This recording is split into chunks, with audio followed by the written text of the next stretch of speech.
안녕하세요. 역사를 사랑하는 박사입니다.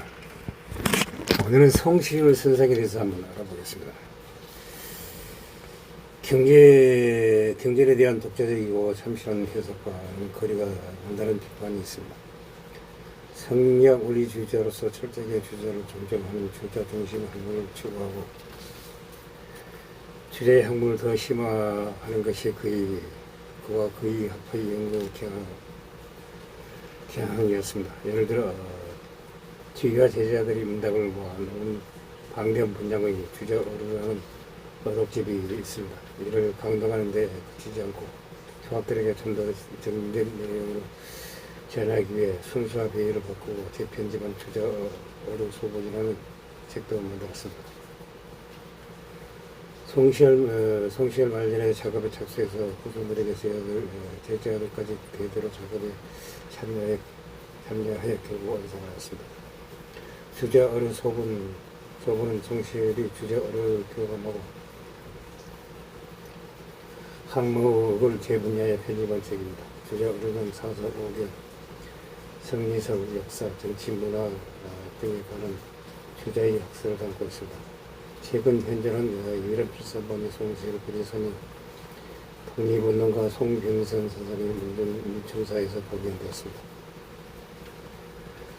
사단칠정을 이해하고 주장하는 경향을 보였습니다. 그런데 사단이 이해에서 나왔긴 한데 이도 선악이 있다고 주장하였습니다. 그래서 해석에 따라서 이황의 영향을 받았다고 하는 적이 있습니다. 이 일을 주자의 정통에 세우려 했다는 적도 있습니다. 원리주의적 생각하는 학자라고 생각하기 어려울 정도로 결과적으로는 정량이 많은 편이었습니다. 송시열은 주로 반격을 하는 편이었지만 언제도 그의 시비를 근정은 드물었습니다. 송시열은 처음에는 남인 집안과 통혼을 할 정도가 남녀에 대해서 원만하게 잘 지냈습니다. 악감정이 전혀 없었으나 예술 문제는 당시 한데 없는 우방의 상태에서 당한 이유로는 다른 생각을 보이게 되었습니다. 물론 송시열의 예술 문제의 주장은 논리적으로나 당시 유교적 관점에서 공격당할 요소가 많았다는 점은 고려할 사항입니다. 송시열 보수적이라고 비난하기도 하는데 남성을 쫓겨 내려갔지만 도통만을 지켰다는 주자의 상징성 당시 오랑캐한테 얻어맞았던 조선은 은근히 동정하는 정신 승리, 성격의 교조와 문제는 오랑캐라고 하는 청나라의 한번 명분을 중시하는 것이 유학 주자기에 발생한 필연적 기교를 했습니다. 온라인에다 기교 지방 경기도 충청도의 천정한 유진들에게는 말 그대로 송자라고 대우하고 있습니다. 왜냐하면 기후지방을 기반으로 하는 서인 또는 단파가 조선 말기까지 집권한 토대를 마련한 사람이 바로 송시열이었습니다. 정확하게 말하면 송자라는 명칭은 기후지방 유림들이 존재가 됐겠지만 송시열의 인직인 송자 대장을 전유 시기에 국가에서 편찬한 등 조선 후대에 분명된 명칭입니다. 중앙장기는 노로 인사가 없는 금강에는 일이겠지만 그럼에도 공인된 것은 되었다고 해야 합니다. 이 송자는 표현은 효적인 처음 사용하였습니다. 표현 때부터 서인들이 정치적 입김이 점차 강해졌습니다. 송시열의 제자들이 이미 조정에 허락되었던 그런 상황이었습니다. 때문에 효종은 자신이 대군 시절의 스승이다 하고 하나는 국정 운영을 위해 서인들에게 응원한 시절을 표현되어 있었습니다. 여러 번 송시열을 불러들으려고 하였습니다. 효정실록에서는 정말로 많이 보이는 기사가 어느 때가 아래에 송시열을 부르소서 하는 기사일 정도였습니다. 하지만 송시열은 빈번히 거절을 하고 어쩔 수 없다는 듯 잠시 간직을 맡다가 편집기로 다시 낙향하였습니다. 이러한 과정 속에서도 효정은 하는 우업을 분석하니 사초할 때 특별히 시열이라고 적지 말고 송제라고 하는 적도를 하라고 교시하였습니다.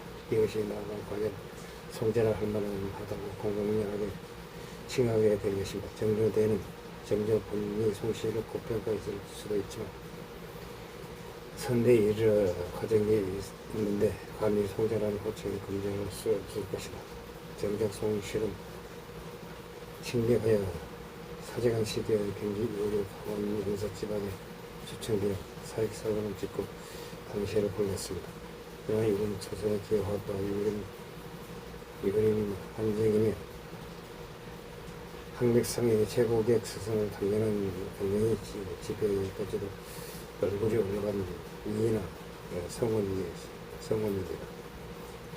고관왕은 반대로 동인이라는 바의 지역 기반이었던 영령의 장군 중인 유림씨에게는 사문난자로 취급되었습니다. 영령 이후 지금 송시를 송자라는 어검과는 반대로 시해를 하고 극단적인 경우 반감을 가졌다고 합니다. 심지어는 그 이름을 시해라고 적기도 했다고 합니다. 심지어 처음 만난 사람의 성이 은진 송시의 경우 말도 섞지 않았다고 합니다. 물론 지금은 그 정도는 아니겠지만 나의 문화가 유산 답사기를 지은 유홍준은 남의 본거지였던 안동 지역의 노인과 대화하는 사람이 만약 자신이 은진 송시인 걸 밝히면 굉장히 분위기가 나빠진다고 합니다. 그런데 성경 유성이 추락하고 중국 등심의 동아시아 철사가 무너지면서 성리학 교조주의 사대주의자 등으로 평가되고 있습니다. 조선의 역사가 연구에 대해서 비록 정치적 계산이라고 해도 송시의 현무가 비현실적, 비합리적이기 때문에 아직도 이런 이유로 재평가하는 사람이 있습니다. 더불어 송시열이 치졸하고 소인배적 행동을 내려온 덕이었고 그것이 연구 과정에서 드러나면서 이쪽으로도 재평가를 받습니다. 이외에도 얼마나 큰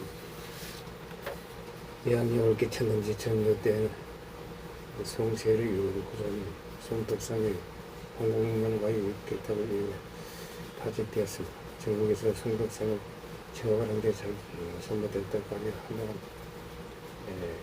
파란이 일어났습니다.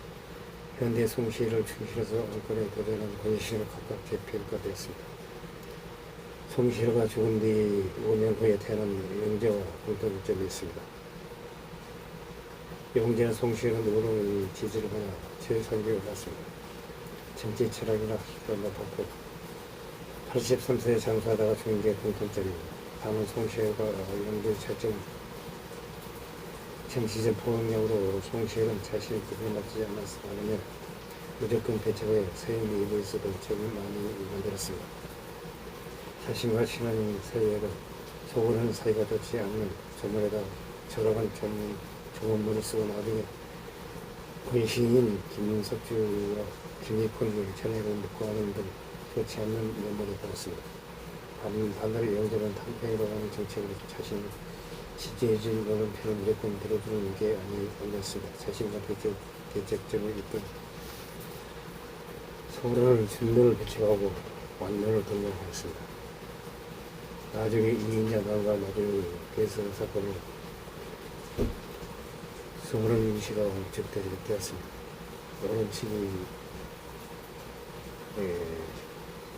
노론칙에 다 멸당을 시키라는 얘기를 당연히 거절하고 노론에게 당장 다시 말하며 명령도 다스리겠다는 원포를 놨습니다.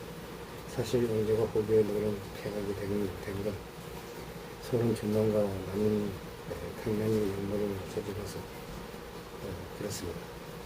그렇게만 되지 않았더라면 중립을 짓고 탕평을 완수시킬 수 있었습니다. 그러나 정치적인 보험수는 면을 보면 영재가 송시보다 뛰어난다는 것을 볼 수 있습니다. 초중 안국실록에서 역대 보안들을 제외하면 그 이름이 가장 많이 읽었던 영화입니다. 살아있을 때는 만박 사고에 대한 인원과 이상이 언급될 정도입니다. 한명의 윤원형, 박원정, 홍국명, 홍선대행 등과 더불어 조선의 파벌 정치를 한 사람입니다. 시간 끝다리게 교회로 써주라며 써준 우함성 선생 개념에서 무한경륜서라는 책이 있습니다. 이 책에 여기서는 소경, 여기서는 법상을 말합니다. 소경들이 하는 기도는 없을 수 없다. 뭐냐나 하랭이가 고단 집은 멀잖아 성령이 될지가 구견을 가지 말라는 내용이 있습니다. 충청도 쪽에서는 경을 읽는 안진구지 발달한 게 이 사람 이야기 아니냐는 설도 있습니다. 대단한 배인배에서 사실을 몰라보고 싸대기를 갈게 무관 증명을 했다는 이라 같습니다. 그에 따르면 성실은 어느 교를 맞춤하기서 오해에 만나 한복원과 장기를 들었습니다. 통생문을 하게 된 됐습니다. 그 전까지 무관은 그를 알아보지 못해 그 말을 들었습니다. 그가 송수예라는 사실을 알게 되자 하지만 소인가 교주를 발해 이세 감히 우원 대감 생세를 하느냐는 보고 하며 마음을 때리고 도망갔다고 합니다. 하지만 송씨에는 오히려 재치와 배짱에 간단해 얼마 뒤에 그를 증명하려고 하였습니다. 그러나 이제 그는 죽은 후였다고 합니다. 안타까워했다고 합니다. 이런 종족의 양산은 웬만한 조선시대의 건물들은 하나씩 가지고 있습니다. 역사적 신빙성이 높지 않습니다. 조선시대 사람임에도 키가 크고 길쭉고 좋은 고우였다고 합니다. 초상을 봐도 넓은 어깨와 체격이 두드러지는데 실제로 1658년 교적이 송실에게 선물한 초고 담비까지 옷의 사이즈를 봐도 키가 거의 1m 50 정도로 장대한 목적을 신이었음을 알 수 있습니다. 이런 현대 기술은 매우 긴 그에 걸맞게 힘이 장사라고 하여 장정이고 여럿이서 키우던 비서고 혼자서 이리저리 돌렸다는 이야기가 있습니다. 몸이 안 좋아 문제도 있을 때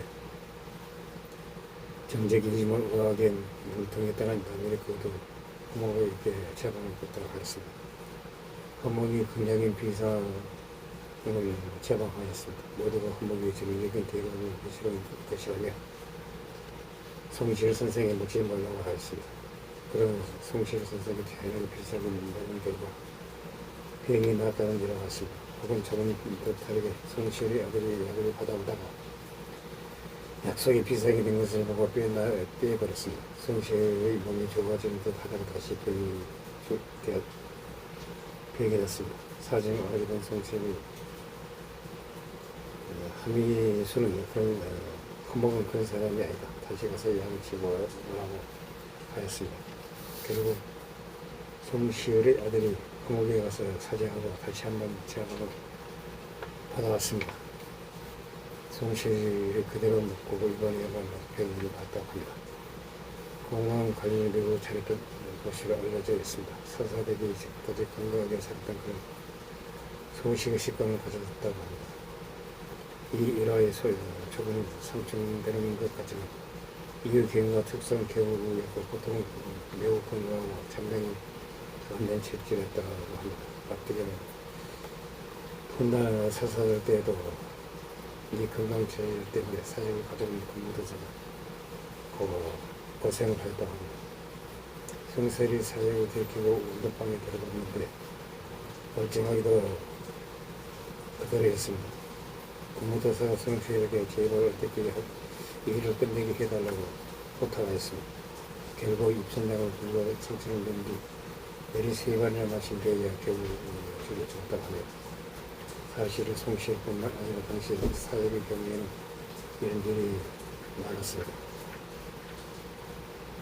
설계에서 만든 즉사형 폭약이 아니라 그냥 계열, 진독, 부자 등의 시사를 높은 것들을 미의원에서 조합에서 만든 약에는 효과가 검증될 수 없었습니다. 때문에 사설 집행 허약을 할 때 예비용으로 사용을 한 사람 대책에 가야 하였습니다. 그것도 죽지 않을 경우 미리 활주를 다해 실내해봐서 사역에 평하지 않으면 사지를 잡아놓고 활주가 결석했다고 합니다. 그런데 성실은 당시 노름이 건물로 그 건물이었습니다. 왕백까지 존경하는 편한 대인이었기 때문에 무례한 방법을 써서 죽일 수는 없었습니다. 근무도사가 예관장을 태우는 것은 오늘날 일관장 되었습니다. 오늘날 대전광역시 대덕구 송천동이라는 지명의 유래가 바로 이 송실과 송중길이었습니다. 그래서인지 이 동네에 세워진 아파트 단지 이름은 슬리마을이고 선미마을 선반이 맞은편에 송중길을 거느던 정춘당 공원이 있습니다. 송중길 선생이 곧 짓고 있습니다. 그리고 송중동 근처에 작은 야산 이름은 송실 어르신의 이름을 따서 송산이라고 부르고 있습니다. 비록 회종대왕이 송실 선생과 북번을 논하해서 결국 좌절되었습니다. 이상 송실 선생에 대해서 한번 알아봤습니다. 한시 부족합니다. 양해 부탁드립니다. 감사합니다.